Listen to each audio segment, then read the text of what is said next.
What's up, everybody? It's 3:24 a.m. On May 4th, so I'm going to give the vlog for May 3rd, Friday, May 3rd. I'm at the Winnipeg Comedy Festival, if you're just catching up. That's comedian Tanyalee Davis. If you don't know, Winnipeg's my home city. And it's the largest comedy festival in Canada currently. And I got asked to do a gala show. So they flew me up, which means it's televised. It'll be airing on, I think, the CBC or Canadian television system at some point. Stay tuned.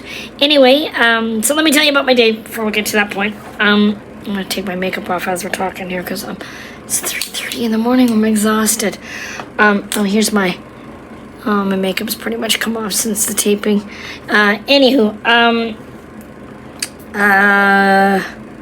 Alright, so I had two very early mornings. So today I wanted to sleep in, but I ended up waking up having to pee. And then I didn't sleep on and off. It's just my body's hurting. I woke up with such a headache.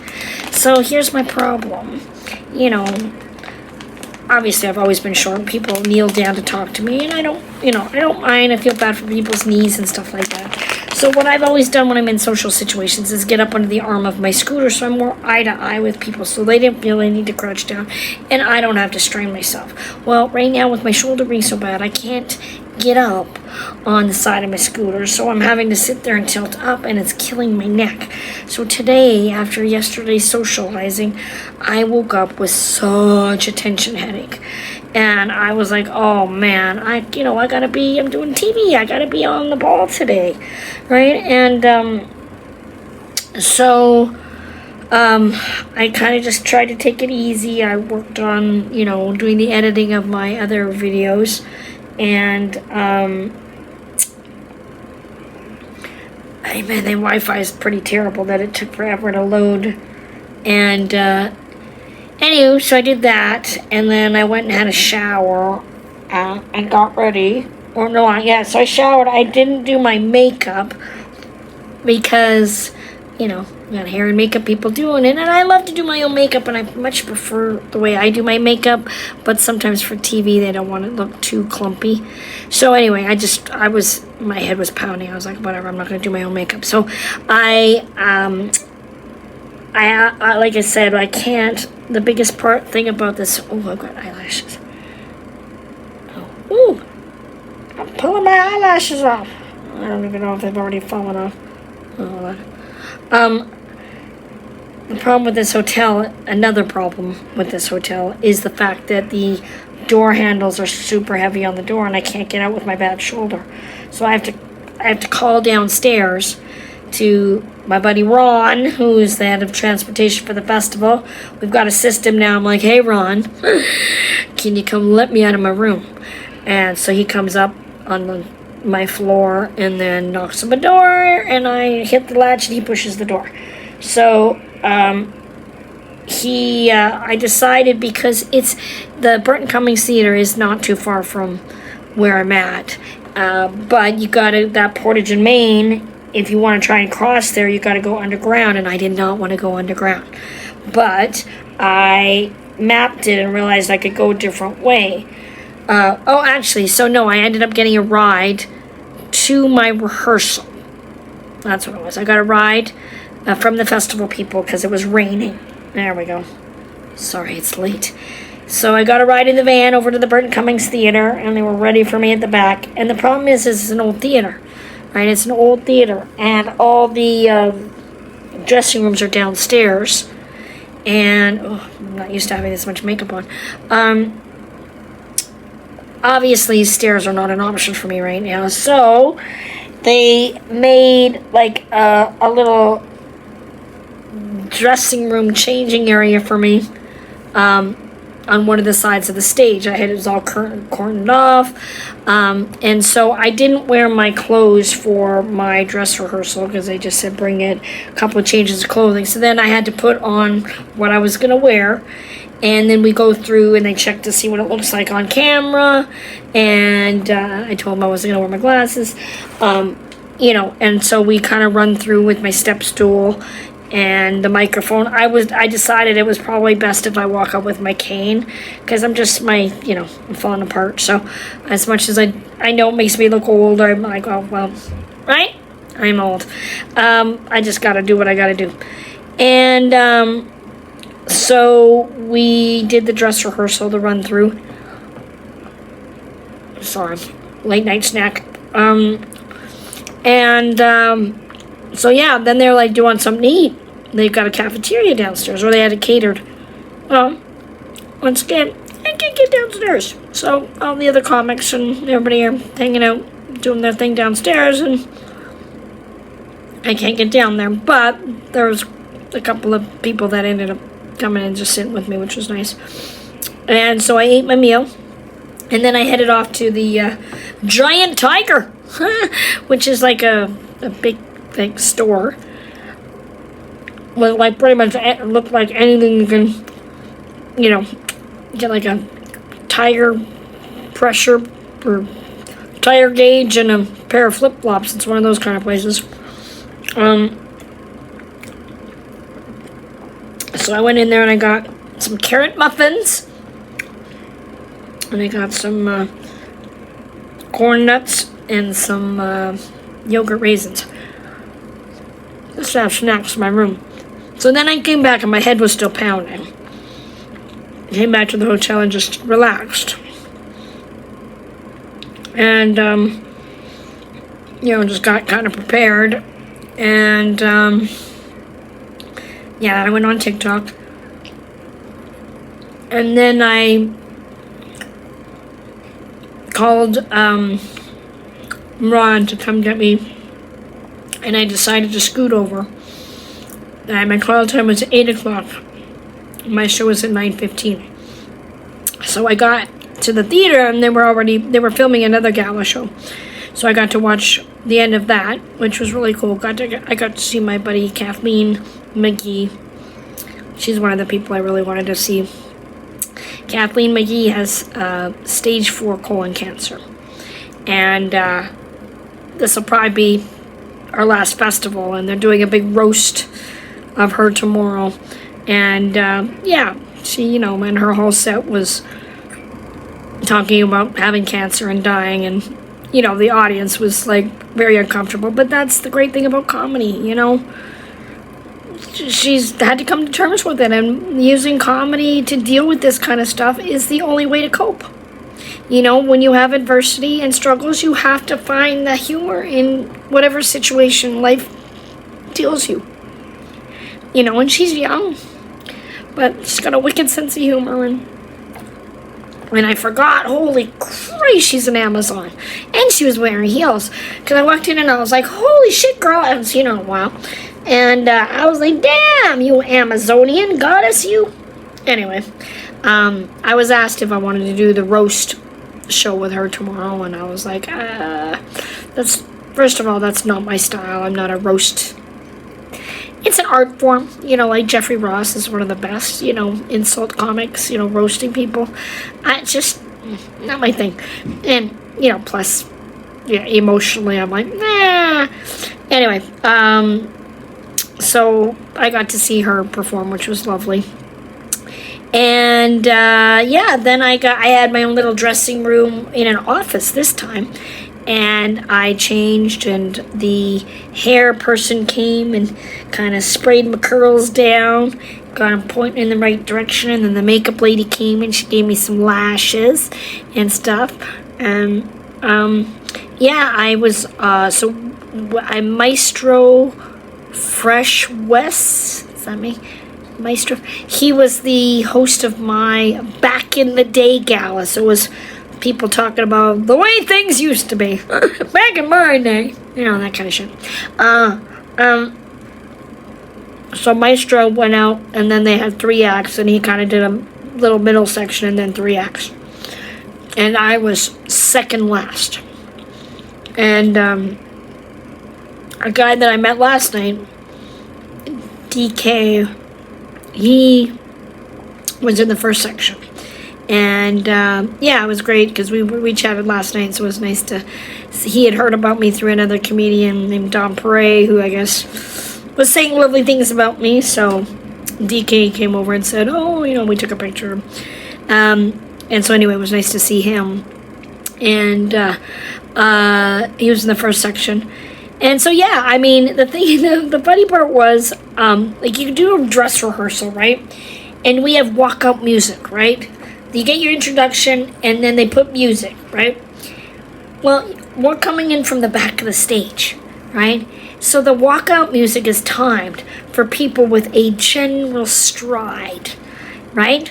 Well, during my dress rehearsal, I'm walking out with my cane, and I'm like, I'm only halfway to my step stool, and the music cuts off. And I jokingly said to everybody, dress rehearsal, you might want to loop that a couple of times because it's going to take me a while. And everybody laughed. So I thought they were going to do it. Well, then we get to the actual taping, and I'm walking out, and the music cuts off. And I had to start my show by going, yeah, well, we need to start that over, redo it, because it's going to take forever for my fat ass to get out here,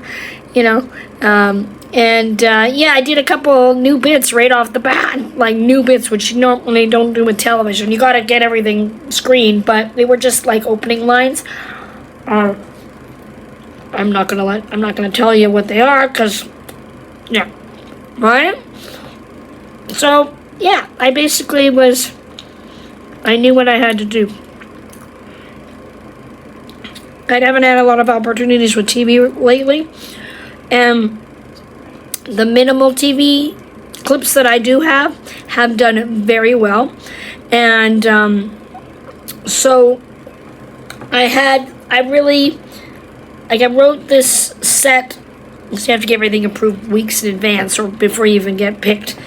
How it works is like the Winnipeg Comedy Festival has subjects that they in October, November, they go, these are the topics that of our gala shows. And as a comedian, then you write material, or you do a video clip with the material of that topic. So I picked the gala ones, and the material that I did for the back in the day gala was what they picked. And so it was a while since I looked at my set, and so I went back and I was like, I did a good job of actually, and I ended up, before I got the final approval, I kind of rejigged a couple of things, and I was really happy with the way my set went. And I was able, for 10 minutes, I was worried I was going to go really long, but it's timed up perfectly. My timing on stage was really good, because sometimes I can rush it, but I'm in such a good place right now, I don't have to rush. Like, I'm just enjoying being on stage. So yeah, it was really nice. And my friends from university, Glenn and Kurt, and they were all sitting up front, which was really cool. They texted me pictures of them by the stage, and I was like, don't you assholes do anything while I'm up there and throw me off. Because they're the kind of fuckers that would do that, So, anyway, they didn't. So, after the show, I met up with all of them, my people, and we wanted to find some place to hang out and eat, so we're in the downtown Winnipeg, which is terrifying these days, but we're also right near the arena where there was some, I don't know, Bollywood famous singer there, and so it was just, there was mobs of people everywhere, and we were trying to find some place that was serving food that we could get into. Anyway, we ended up going blocks, so finally found it, Elephant Castle, and there was, 7 of us that ended up hanging out and chatting, and then Glenn's wife came out, so I got to see her, and it's just so awesome. It's, like I said the other night, my buddy Glenn had another heart attack, and, only 52, and so it makes you realize that you got to cherish the relationships you have with the people, and these guys knew me way before I, right when I first started doing comedy, or a couple of years before, and so, these people have seen the evolution, and, we just fall back into fucking laughing and having a good time together. So, and then because I didn't want to ride home, I wanted to just stay on my scooter, and it's not exactly the nicest area. A couple of them walked me back to the hotel, and my buddy Kurt actually walked me back to the hotel, and then Glenn met and drove Kurt to his car. But yeah, Kurt's like 6'3", one of my best friends from university as well. And yeah, it was so nice. And so then I got back here, I don't know, around midnight maybe? I don't know, maybe it must have been 1 o'clock. And like I mentioned, the after party room for the comedians is next door to my hotel room. So I arrived and I knocked on the door and, I'm here, bitches. So I asked Russ, it's his room next door, I was like, come with me to my room so I could drop my shit off. So I went over there.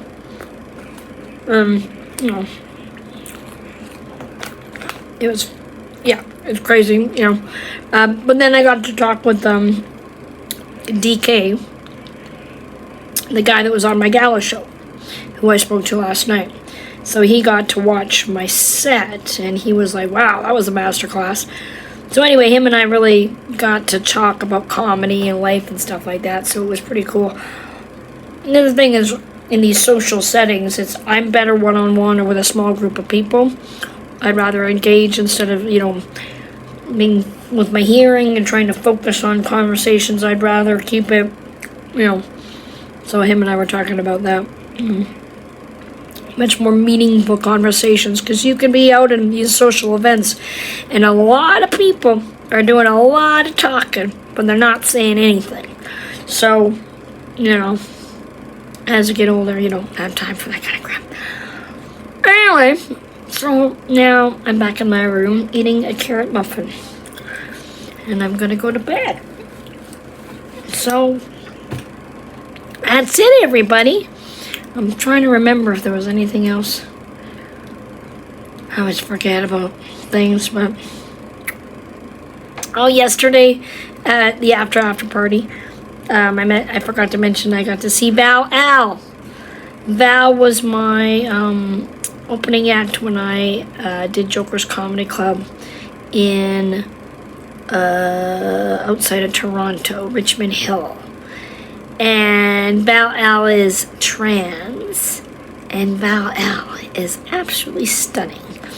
And Val did her first Gala show, and she's come a long way in a year. And she's one of the people I was really looking forward to seeing. And she, unfortunately, I didn't get to see her Gala show, but yeah, we did hang out, and she looked absolutely amazing.